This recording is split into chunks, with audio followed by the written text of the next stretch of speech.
అఖిల భారత 18వ మహాసభలో 2025 డిసెంబర్ 31 నుండి 2026 జనవరి 4వ తేదీ వరకు విశాఖ నగరంలో జరగనున్నాయి. ఈ మహాసభలకి దేశం నలుమూలల నుండి 1600 మంది ప్రతినిధులు హాజరవుతా ఉన్నారు. 20 దేశాల నుంచి సౌహార్ద సందేశాలు ఇవ్వడానికి కార్మిక నేతలు హాజరు కాబోతా ఉన్నారు. ఈ మహాసభల్లో కేంద్ర రాష్ట్ర ప్రభుత్వాలు కార్మిక వ్యతిరేక విధానాలని అనుసరిస్తున్నటువంటి దాని మీద చర్చలు జరగబోతా ఉన్నాయి. కార్మిక సమస్యల పరిష్కారం కోసం పలు తీర్మానాలు జరగబోతా ఉన్నాయి.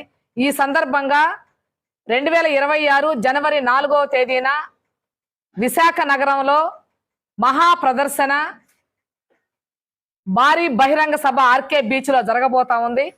ఈ మహాసభల సందర్భంగా రాష్ట్రంలో ఉన్నటువంటి ఆశా వర్కర్స్ అందరూ కూడా సెల్ఫ్ వీడియోల ద్వారా ప్రచారం చేసి అందరూ కూడా హాజరు కావాలని AP ASHA workers union CIT అనుబంధ సంఘం పిలుపునిస్తా ఉంది. ఆశా వర్కర్లు ఇప్పటికే 20 ఏళ్లుగా పనిచేస్తా ఉన్నారు. ఇది కేంద్ర ప్రభుత్వ స్కీము. NHM స్కీమ్ లో 20 ఏళ్లుగా పనిచేస్తా ఉంటే కేంద్రంలో ఉన్నటువంటి మోడీ కేవలం 3000 రూపాయలు పారితోషికాలు చెల్లింపు చేస్తా ఉన్నారు. రాష్ట్ర ప్రభుత్వం కొంత హానరోరియం చెల్లిస్తున్నప్పటికీ మొత్తం కలిపిన 3000 రూపాయలు 10,000 రూపాయలకి మించి ఆశా వర్కర్లకి ఈ రోజు రావడం లేదు.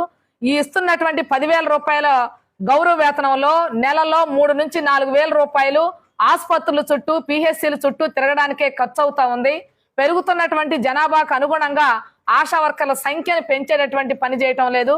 ఈ భారతదేశంలో సెలవులు లేకుండా పనిచేస్తున్నటువంటి కార్మికులు ఎవరన్నా ఉన్నారంటే అవి ఆశా వర్కర్లు మాత్రమే. వారాంతపు